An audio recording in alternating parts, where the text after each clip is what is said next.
With the sad death of Keith Flint, it's an opportunity for us to talk about suicide, particularly men, and particularly that age group.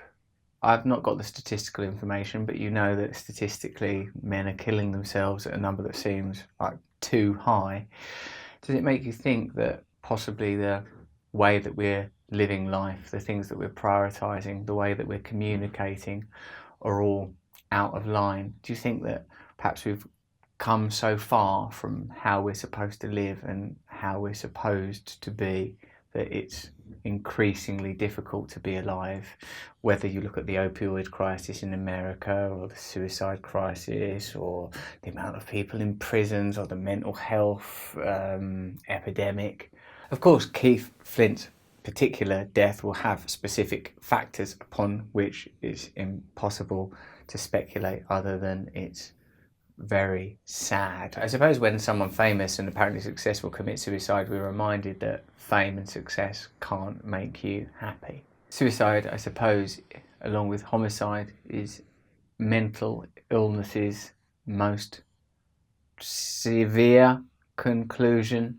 It's irreversible, and it's always troubling because you think, oh, you know, when David Foster Wallace commits suicide, or Mark Fisher committed suicide, you know, oh no, what do they know?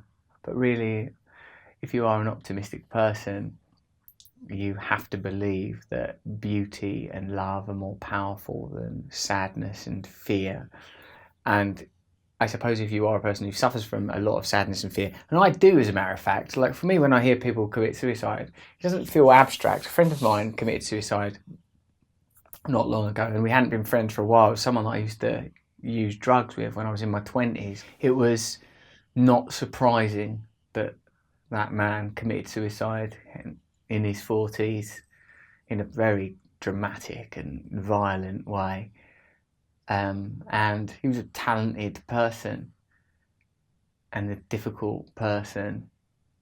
For a time, I was with him always. You know, we were hanging out, first person I did heroin with. And, you know, it doesn't feel like a thing that's a million miles from me. Now that I have a life where I have a wife and responsibilities and a spiritual connection, I have different ways of dealing with the pain and sadness that previously led me to use drugs and could, without treatment, support and love, lead to suicide. So I would recommend that anyone who has substance misuse problems finds support groups to belong to. It's the same with mental health, that communication, connection, community are all vital resources if we are not to succumb to that inevitable tragic sadness that seems to haunt many people these days, I would say because of broader social issues, and those social issues even more broadly are resourced from a culture that doesn't acknowledge the sacred or the spiritual, or if you're more secularly minded, the human, the connection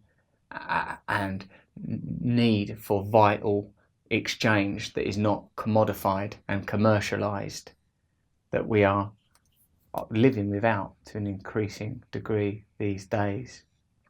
So I feel that suicide, the suicide of a man in a position of some privilege, and a man like me from Essex who made his money in the entertainment industry, I feel that his suicide can be seen as a mark of how extreme male mental health issues and mental health issues more generally are, and how ineffective our current social systems are at dealing with the problems of being human.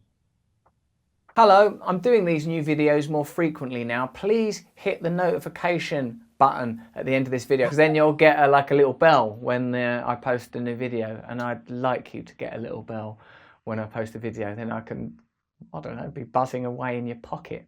Sounds like I'd be like a little pocket mosquito. Anyway, subscribe, click the bell, because I want more people to watch the YouTube videos. You specifically.